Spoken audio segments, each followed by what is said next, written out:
នៅពន្លឺភ្លឺឡើងbênក្នុងចិត្តខ្ញុំផងដែរចូលព្រះប៉ះបេះដូងឲ្យខ្ញុំបានស្ដាប់សូរសំឡេងព្រះអង្គខើខ្ញុំដើរតាមព្រះអង្គរាល់ថ្ងៃជាផ្លូវថ្មីព្រះអង្គក៏រៀបចំ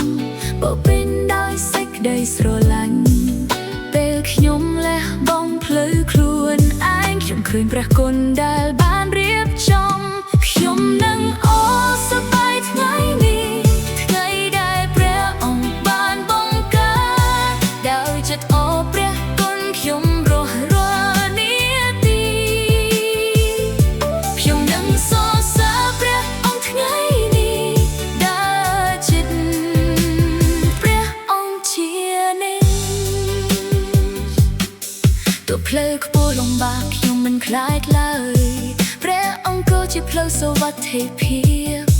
ទោះភ្នែកខ្ញុំមិនឃើញអនាគតខាងមុខមែនព្រះអង្គគឺក្នុងខ្ញុំមិនដែលចាកចេញគ្រប់ពេលព្រះអង្គនៅបំប្រែការភ័យទៅជាសុខសាន្តពេលខ្ញុំស្នាក់នៅជិតព្រះអង្គជីវិត